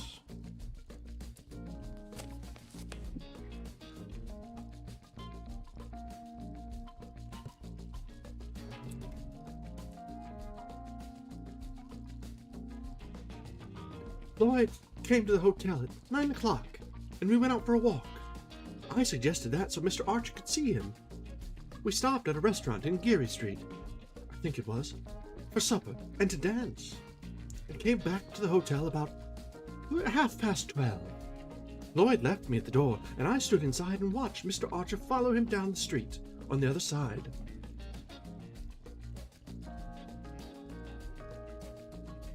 Down? You mean towards Market Street? Yes. Do you know what they'd be doing in the neighborhood of Bush and Stockton, where Archer was shot? Isn't that near where Floyd lived? No. It would be nearly a dozen blocks out of his way if he was going from your hotel to his. Well, what did you do after they had gone? I went to bed, and this morning, when I went out for breakfast, I saw the headlines in the papers and read about, you know. Then I went up to Union Square, where I had seen automobiles for hire, and got one and went to the hotel for my luggage. After I found my room, it had been searched yesterday, I knew I would have to move, and I had found this place yesterday afternoon. So I came up here and then telephoned your office. Your room at St. Mark was searched, he asked. Yes, while I was at your office. She bit her lip. I didn't mean to tell you that. That means I'm not supposed to question you about it. She nodded shyly. He frowned. She moved his hat a little in her hands. He laughed impatiently and said, "Stop waving the hat in my face. Haven't I offered to do what I can?" She smiled contritely, returned the hat to the table, and sat beside him on the settee again. He said, "I've got nothing against trusting you, blindly, except that I won't be able to do you much good if I haven't some idea of what it's all about. For instance, I've got to have some sort of a line on your Floyd Thursby." "I met him in the Orient," she spoke slowly, looking down at a pointed finger tracing 8s on the settee between them. "He came here from Hong Kong last week. He had promised to help me. He took advantage of my helplessness and dependence on him to betray me." "Betray you how?" She shook her head and said nothing. Spade, frowning with impatience, asked, "Why did you want him shadowed?" "I wanted to learn how far he had gone. He wouldn't even let me know where he was staying. I wanted to find out what he was doing, whom he was meeting, things like that." "Did he kill Archer?" She looked up at him, surprised. "Yes, certainly," she said. "He had a Luger in a shoulder holster. Archer wasn't shot with a Luger." "He had a revolver in his overcoat pocket," she said. "You saw it?" "Oh, I've seen it often. I know he always carries one there. I didn't see it last night, but I know he never wears an overcoat without it." "Why all the guns?" "He lived by them. There was a story in Hong Kong that he had come out over there to the Orient as bodyguard to a gambler who had to leave the States, and that the gambler had since disappeared. They said Floyd knew about his disappearing. I don't know. I do know that he always went heavily armed, and that he never went to sleep without covering the floor around his bed with crumpled newspaper, so nobody could come silently into his room." "You picked a nice sort of playmate." "Only that sort could have helped me," she said simply, "if he had been loyal." "Yes, if." Spade pinched his lower lip between finger and thumb and looked gloomily at her. The vertical creases over his nose deepened, drawing his brows together. "How bad a hole are you actually in?" "As bad," she said, "as could be." "Physical danger?" "I'm not heroic. I don't think there's anything worse than death." "Then it's that?" "It's that as surely as we're sitting here," she shivered. "Unless you help me." He took his fingers away from his mouth and ran them through his hair. "I'm not Christ," he said irritably. "I can't work miracles out of thin air." He looked at his watch. "The day's going and you've been giving me nothing to work with. Who killed Thursby?" She put a crumpled handkerchief to her mouth and said, "I don't know," through it. "Your enemies or his?" "I don't know. His, I hope, but I'm afraid. I don't know." "How was he supposed to be helping you? Why did you bring him here from Hong Kong?" She looked at him with frightened eyes and shook her head in silence. Her face was haggard and pitifully stubborn. Spade stood up, thrust his hands into the pockets of his jacket, and scowled down at her. "This is hopeless," he said savagely. "I can't do anything for you. I don't know what you want done. I don't even know if you want what you want. I don't even know if you know what you want." She hung her head and wept. He made a growling animal noise in his throat and went to the table for his hat. "You won't?" She begged in a small, choked voice, not looking up. "Go to the police?" "Go to them!" he exclaimed, his voice loud with rage. "They've been running me ragged since 4 o'clock this morning. I've made myself God knows how much trouble standing them off. For what? Some crazy notion that I could help you? I can't! I won't try!" He put his hat on his head and pulled it down tight. "Go to them! All I've got to do is stand still, and they'll be swarming all over me. Well, I'll tell them what I know, and you'll have to take your chances." She rose from the settee and held herself straight in front of him, though her knees were trembling. And she held her white, panic-stricken face up high, though she couldn't hold the twitching muscles of her mouth and chin still. She said, "You've been patient. You tried to help me. It is hopeless and useless, I suppose. She stretched out her right hand. I thank you for what you've done. I'll have to take my chances. Spade made the growling animal noise in his throat again and sat down on the settee. How much money have you got? He asked. The question startled her. Then she pinched her lower lip between her teeth and answered reluctantly. I've about $500 left. Give it to me.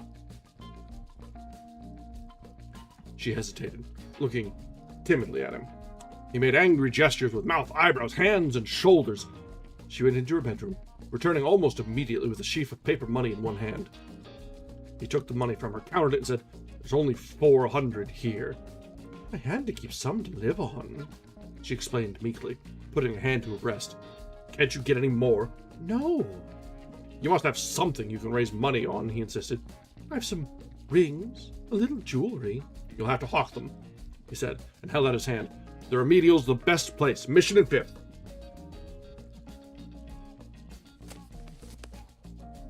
She looked pleadingly at him. His yellow-gray eyes were hard and implacable. Slowly, she put her hand inside the neck of her dress, brought out a slender roll of bills, and put them in his waiting hand. He smoothed the bills out and counted them. 4 20s, 4 10s, and a 5. He returned 2 of the 10s and the 5 to her. The others he put in his pocket. Then he stood up and said, "I'm going out and see what I can do for you. I'll be back as soon as I can with the best news I can manage. I'll ring 4 times. Long, short, so you'll know it's me. You needn't go to the door with me. I can let myself out." He left her standing in the center of the floor, looking at him with dazed blue eyes.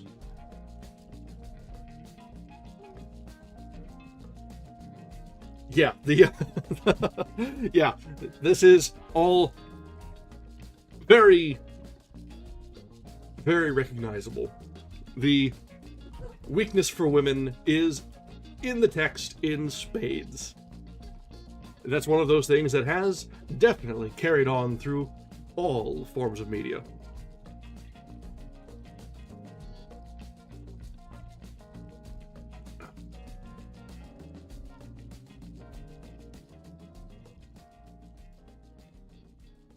All right, so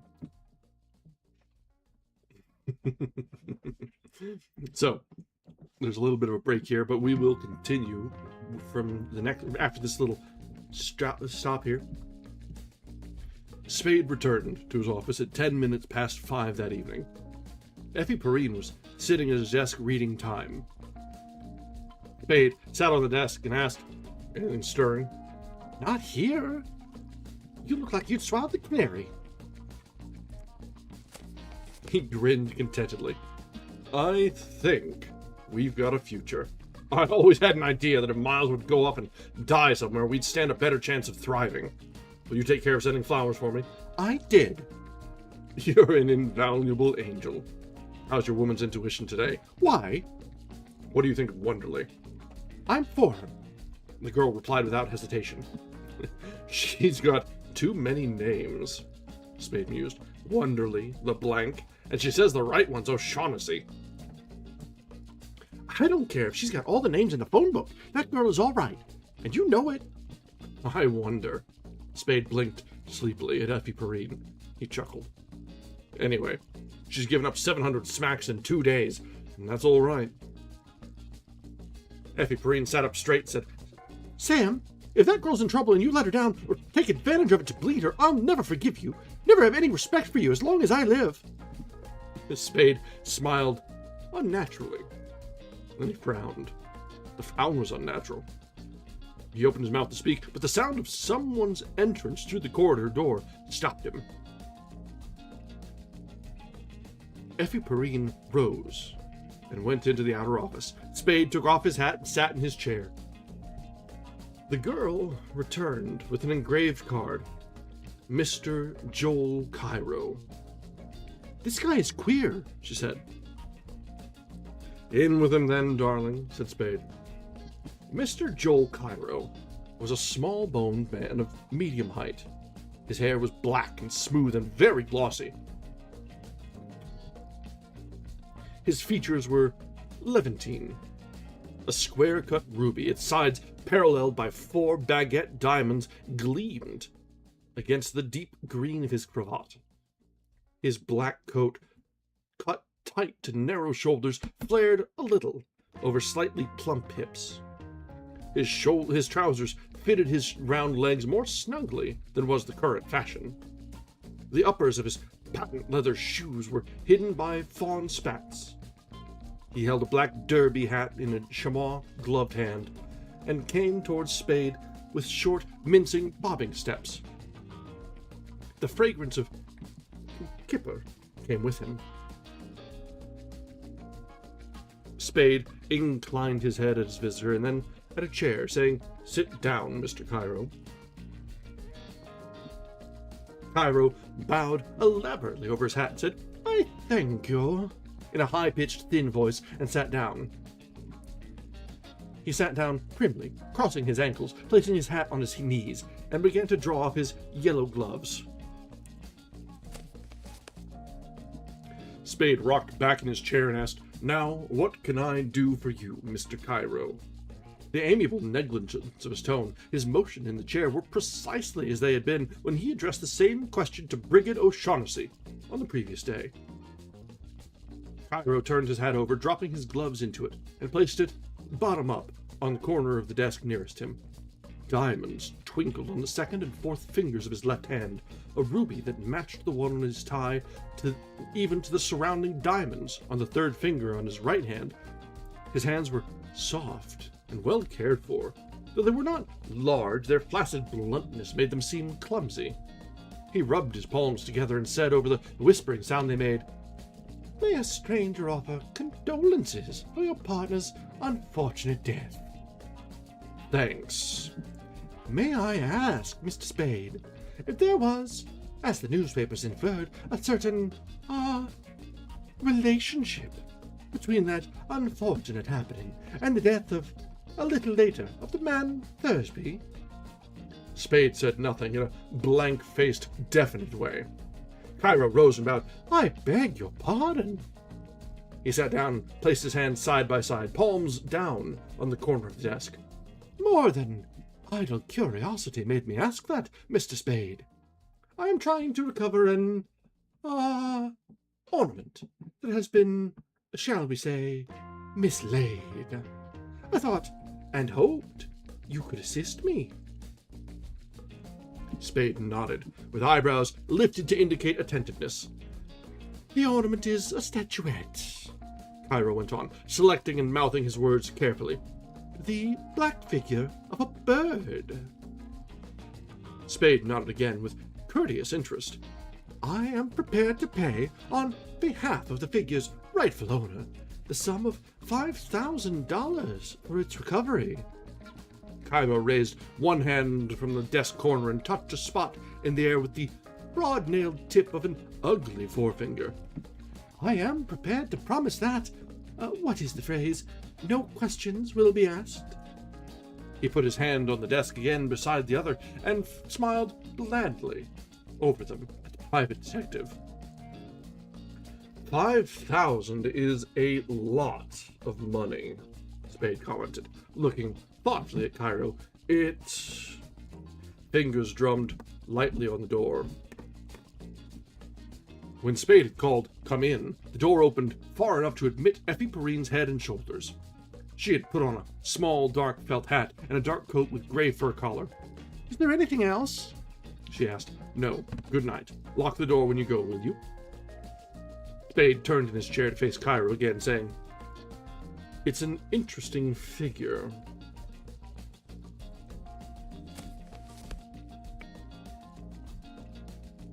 The sound of the corridor doors closing behind Effie Perrine came to them. Cairo smiled and took a short, compact, flat black pistol out of an inner pocket. "You will please," he said, "clasp your hands together at the back of your neck." I didn't expect the detective to be stood up here, but you know what? Okay, sure. The somewhat effeminate nobleman is apparently up to some dirty business here.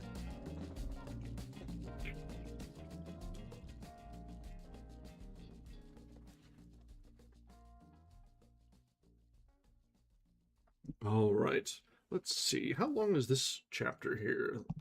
We're getting on towards the end of the night. I wonder if we can get 1 or 2 in. We're at 11. We've got 22 left there. Oh, yeah, this is a short one. We'll get at least 1, probably 2 in before the end of the night. All right, chapter 5, the Levantine. Spade did not look at the pistol. He raised his arms and, leaning back in his chair, intertwined the fingers of his 2 hands behind his head. His eyes, holding no particular expression, remained focused on Cairo's dark face. Cairo coughed a little, apologetic cough, and smiled nervously with lips that had lost some of their redness. His dark eyes were humid and bashful and very earnest. "I intend to search your offices, Mr. Spade. I warn you that if you attempt to prevent me, I shall certainly shoot you." "Go ahead." Spade's voice was as empty of expression as his face.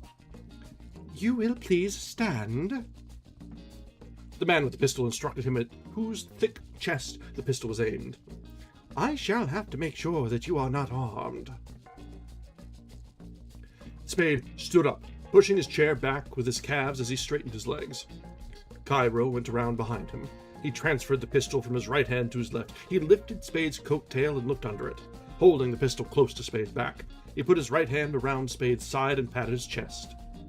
The Levantine face was then no more than 6 inches below and behind Spade's right elbow. Spade's elbow dropped as Spade spun to the right. Cairo's face jerked back, but not far enough. Spade's right heel on the patent-leathered shoes anchored the smaller man in the elbow's path. The elbow struck him beneath the cheekbone, staggering him so that he must have fallen had he not been held by Spade's foot on his foot. Spade's elbow went on past the astonished dark face and straightened when Spade's hand struck down at the pistol. Cairo let the pistol go the instant that Spade's fingers touched it. The pistol was small in Spade's hand. Spade took his foot off Cairo's to complete his about-face. With his left hand, Spade gathered together the smaller man's coat lapels, the ruby-set green tie bunching out over his knuckles, while his right hand stowed the captured weapon away in a coat pocket. Spade's yellow-gray eyes were somber. His face was wooden, with a trace of sullenness around the mouth. Well, that was a nice little about-face there. Gotta have our protagonist have a little bit of a bamf moment every once in a while, right? Show off the manliness.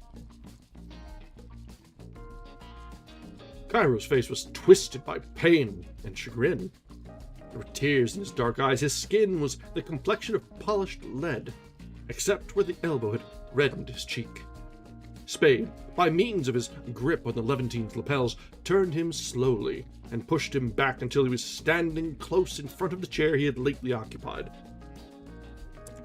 A puzzled look replaced the look of pain in the lead-colored face. Then Spade smiled. His smile was gentle, even dreamy. His right shoulder raised a few inches. His bent right arm was driven up by the shoulder's lift. Fist, wrist, forearm, crooked elbow, and upper arm seemed all one rigid piece, with only the limber shoulder giving the motion. The fist struck Cairo's face, covering for a moment one side of his chin, a corner of his mouth, and most of his cheek, between cheekbone and jawbone. Cairo shut his eyes and was unconscious. Oh, we found the off button. Okay. Spade lowered the limp body into the chair, where it lay with sprawled arms and legs, the head lolling back against the chair's back and the mouth open. Spade emptied the unconscious man's pockets one by one, working methodically, moving the lax body when necessary, making a pile of the pocket's contents on the desk. When the last pocket had been turned out, he returned to his own chair, rolled and lighted a cigarette, and began to examine his spoils. He examined them with grave, unhurried thoroughness. There was a large wallet of dark, soft leather. The wallet contained $365 in United States bills of several sizes, 3 5-pound notes, a much visaed Greek passport bearing Cairo's name and portrait, 5 folded sheets of pinkish onion skin paper covered with what seemed to be Arabic writing, a raggedly clipped newspaper account of the finding of Archer's and Thursby's bodies, a postcard photograph of a dusky woman with bold, cruel eyes and a tender, drooping mouth, a large silk handkerchief, yellow with age and somewhat cracked along its folds, a thin sheaf of Mr. Joel Cairo's engraved cards, and a ticket for an orchestra seat at the Geary Theatre that evening. Besides the wallet and its contents, there were 3 gaily colored silk handkerchiefs, fragrant of Kipper, a platinum Longines watch on a platinum and red gold chain, attached at the other end to a small pear-shaped pendant of some white metal, a handful of United States, British, French, and Chinese coins, a ring holding half a dozen keys, a silver and onyx fountain pen, a metal comb in a leatherette case, a nail file in a leatherette case, a small street guide to San Francisco, a Southern Pacific baggage check, a half-filled package of violet pastilles, a Shanghai insurance broker's business card, and 4 sheets of Hotel Belvedere writing paper, on one of which was written, in small, precise letters, Samuel Spade's name and the addresses of his office and his apartment.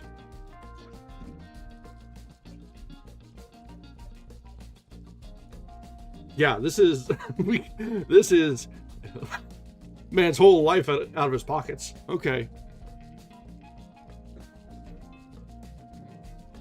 Having examined these articles carefully, he even opened the back of the watch case to see that nothing was hidden inside. Well, Spade is thorough. Spade leaned over and took the unconscious man's wrist between finger and thumb, feeling his pulse. We gotta make sure that off button didn't go all the way off. Then he dropped the wrist, settled back in his chair, and rolled and lighted another cigarette. His face, while he smoked, was, except for occasional slight and aimless movements of his lower lip, so still and reflective that it seemed stupid. But when Cairo presently moaned and fluttered his eyelids, Spade's face became bland, and he put the beginning of a friendly smile into his eyes and mouth. Joel Cairo awakened slowly. His eyes opened first, but a full minute passed before they fixed their gaze on any definite part of the ceiling. Then he shut his mouth and swallowed, exhaling heavily through his nose afterward.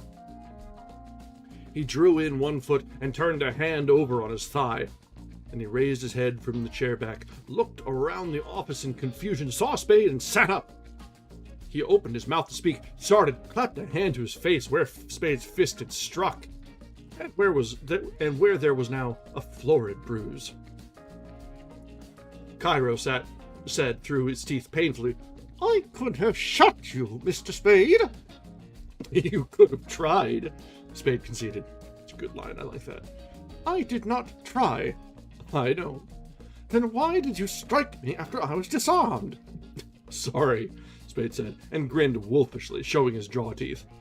"But imagine my embarrassment when I found that the $5,000 offer was just hooey." "You are mistaken, Mr. Spade. That was and is a genuine offer." "What the hell?" Spade's surprise was genuine. "I am prepared to pay $5,000 for the figure's return." Cairo took his hand away from his bruised face and sat up, prim and businesslike again. "You have it?" "No." "If it is not here," Cairo was very politely skeptical, "why should you have risked serious injury to prevent my searching for it?"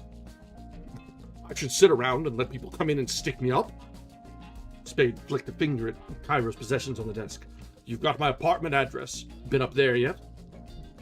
"Yes, Mr. Spade. I am ready to pay $5,000 for the figure's return. But surely it is natural enough that I should try first to spare the owner that expense, if possible." "Who is he?" Cairo shook his head and smiled. You will have to forgive me my not answering that question. Will I? Spade leaned forward, smiling with tight lips. I've got you by the neck, Cairo. You've walked in and tied yourself up plenty strong enough to suit the police. With last night's killings, well, now, you'll have to play with me, or else. Cairo's smile was demure, not in any way alarmed. I made somewhat extensive inquiries about you before taking any action, he said, and was assured that you were far too reasonable to allow other considerations to interfere with profitable business relations. Spade shrugged. Where are they? He asked.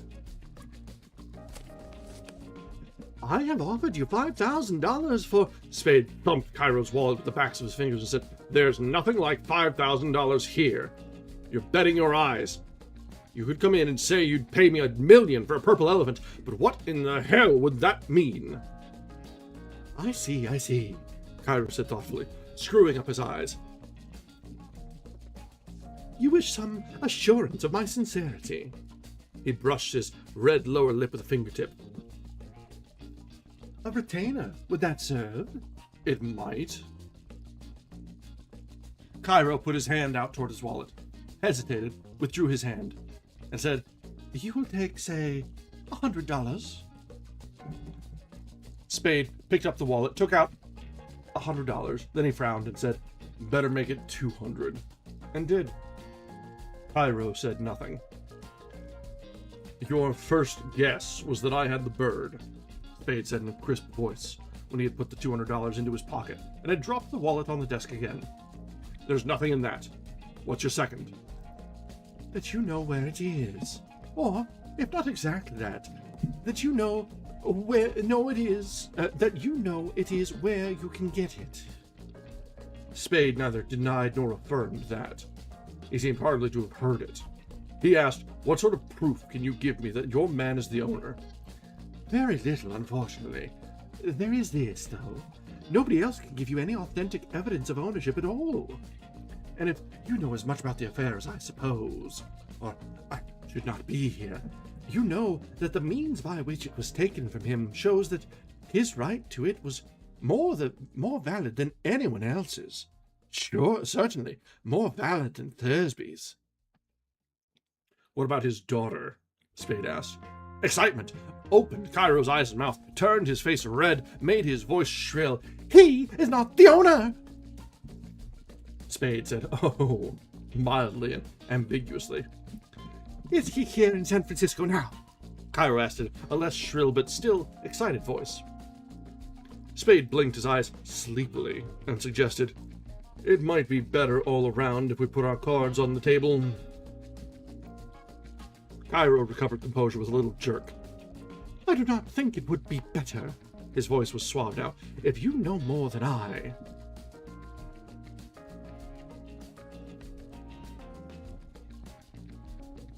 I shall profit by your knowledge, and so will you to the extent of $5,000. If you do not, then I have made a mistake in coming to you, and to do as you suggest would be simply to make that mistake worse.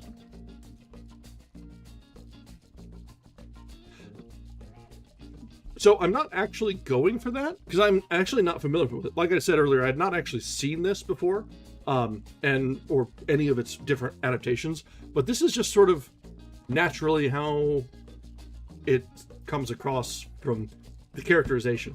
It's sort of just a happy accident.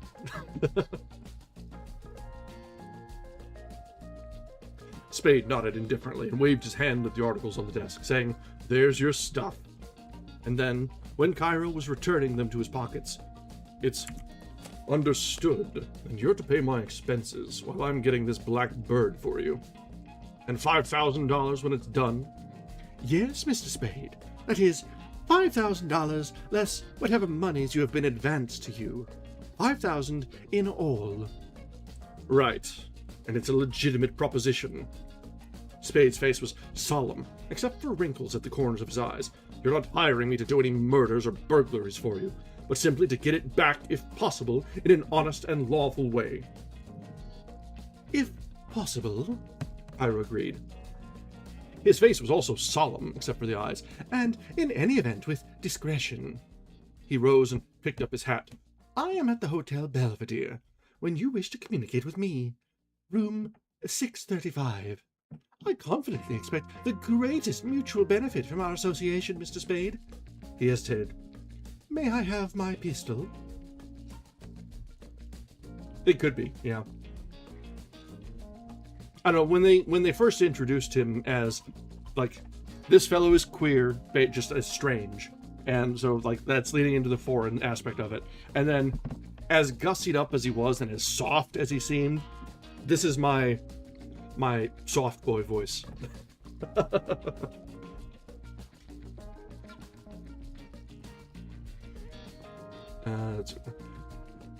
"May I have my pistol?" Sure, I'd forgotten it.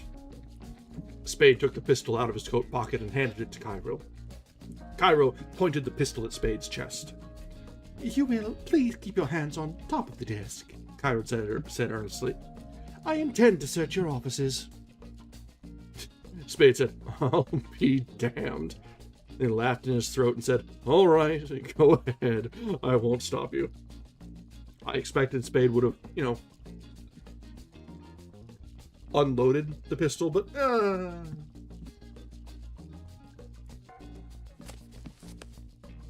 all right. So that gets us to chapter 6, and we certainly do not have time for another chapter in tonight. So we'll make our stop here, and that gets us to just a little bit north of 20%, which means this book will probably take us anywhere between 4 and 5 days to get through, which is a good sized book. Not crazy like when we were reading Three Musketeers or The Mysterious Island, but certainly a little bit more hefty than what we were reading through most of December. This is a comfortable length and should segue nicely into whatever we end up reading next. Let me set a bookmark here before I forget. And let's get back to some color. This color sounds lovely. This is all well and good, but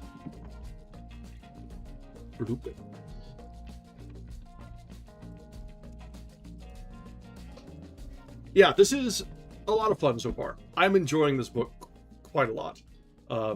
It's such a huge divergence and break from the malaise and depression and just existential dread that Faulkner gave us. I enjoyed Faulkner a lot, but it leaves you with a sour taste in the mouth. That is absolutely certain. And that's what Faulkner was good about. We should have done that, but I'm gradually coming into my own on figuring out what I can do with OBS. And if I'd been able to do this or if I'd known that I could do this or thought that I could do this for Wizard of Oz, I absolutely would have. Because, man, that would have been nice. But I'll take this as sign of growth. But yeah, so this is every bit the quintessential noir book. And it's living up to all of the hype. I'm enjoying this a lot. It's got that sort of old-timey grit to it. The Spade is he's got a solid mix of gristle and hard edge to him, but also he's got some weaknesses to him. He's overlooking some details, such as, not disarming his visitor properly, but, falling for any pretty pair of eyes that will look his way. So, he's not a perfect lead, which is great. He's got that gruff side to him that makes him intriguing, and it makes us interested to see how things shake out.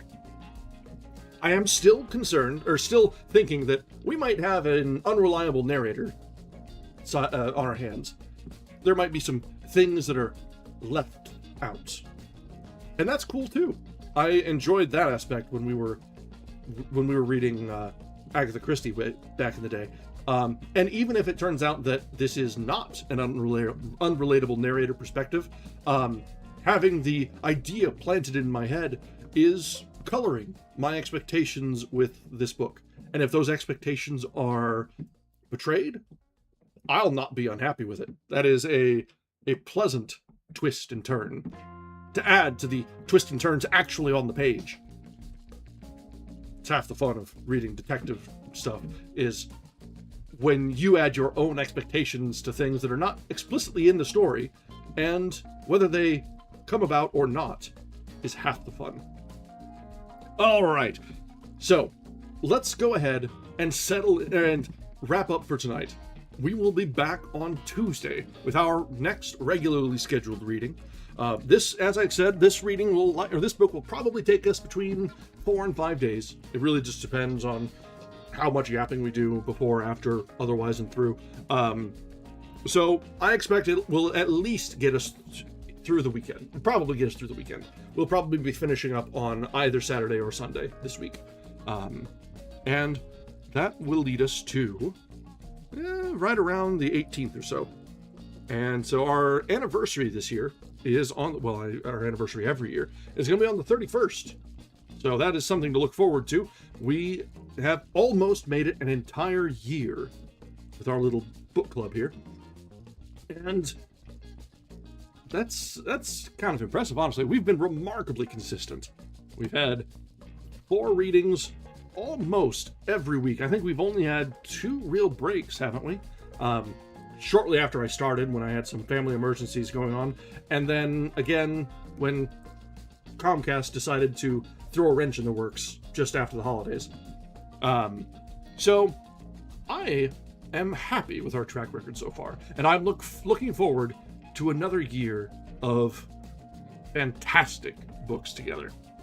We'll see what we have in store as we go on. I do have something planned for the 31st, and we'll see what else we have from now on until the horizon. All right, that'll be enough out of me for tonight, and we will be back on Tuesday for our next reading. Oh yeah, that's right. I did take a day off after the birthday marathon. That was a 10-hour solid stream, so I think everyone forgives me for that one. I should hope, anyway. That's 10 hours is a lot of reading. We got through all of Andromeda stream that night. Would you believe it? That is crazy. Now, we'll be doing something similar for the 31st. I think we're going to be reading some Tolkien on the 31st for our anniversary. And we'll see how far we get. We might do a long one.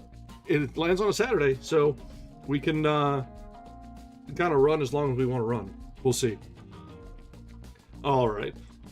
Let's go ahead and put a pin in it for now. Until next time, thank you very much for joining us. If you haven't yet, I do encourage you to drop a like on the stream, maybe a subscription to the channel. Let the algorithm know that we're doing some fun things. I haven't done a plug in a while. And maybe let your friends know. All right, that's enough out of me. No more shilling from now.